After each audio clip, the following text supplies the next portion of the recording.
I'm Caden Myers. Bridges have played an important part in Howard County's history. Engineers who designed our bridges considered many factors: weather, terrain, weight of vehicles, and longevity, which is why we're able to visit them today. Let's take a look at some. Philip Thomas, president of the Baltimore and Ohio Railroad, secured the talents of a famous Baltimorean, Benjamin Latrobe, to design a bridge that would carry the trains of the George. John McCartney, an engineer from Ohio, was given the job of constructing it. Many people said that such a bridge could never be built, and even if it were, it would surely collapse under its own weight. Construction was begun on July 4th, 1832. It took 3 years to complete. When finished, the bridge stretched over in a 4-degree arc from the Baltimore County side to the river to the Howard County bank, a distance of 612 feet. 8 elliptical arches measuring 57 feet and 10.5 inches to 58 feet 4.5 inches supported 60-foot-high structure. The height of the arches served two purposes. First, there was sufficient height to allow boats to pass freely under the bridge. The Patapsco River remained partially navigable until the flood of 1868, which reduced river traffic to barges and light crafts.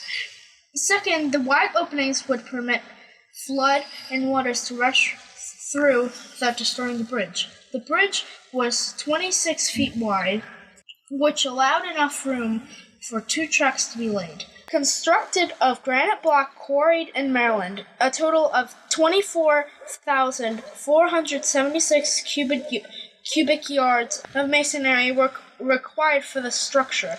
The final cost of the construction was $142,236.51, a shrewd investment, and when one considers the fact that the bridge withstood 150 years of constant use, 5 major floods, and numerous ice jams, without any major repairs whatsoever.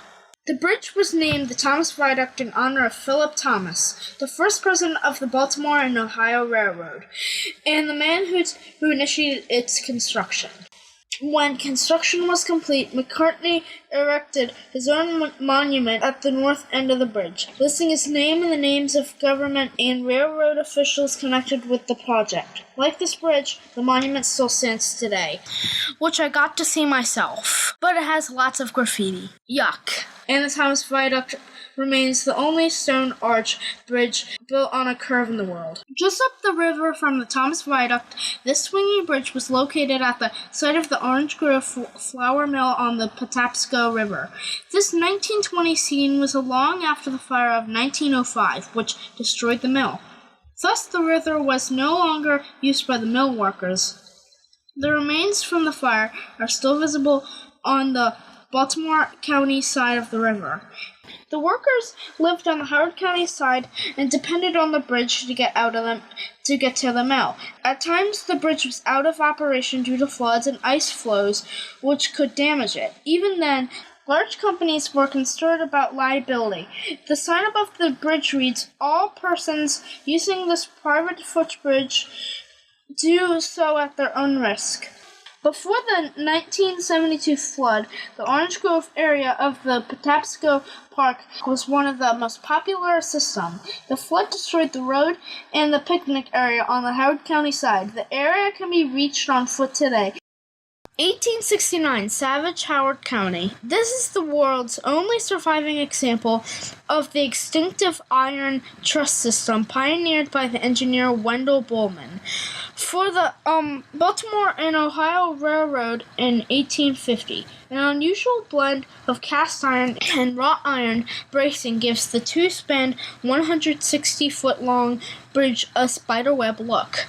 Bowman's revolutionary design, a combination of trusses and suspension bridge, signaled the widespread use of iron trusses for railroad and later roadway use. This example was constructed on the B&O's main line, but was moved to its present location over the Little Patuxent River in 1887. when the railroad opened a spur line to Savage, restored in 1968 and now used as a pedestrian bridge. It is now a National Historic Landmark. I hope you guys enjoyed this journey as much as I had. Thanks for watching.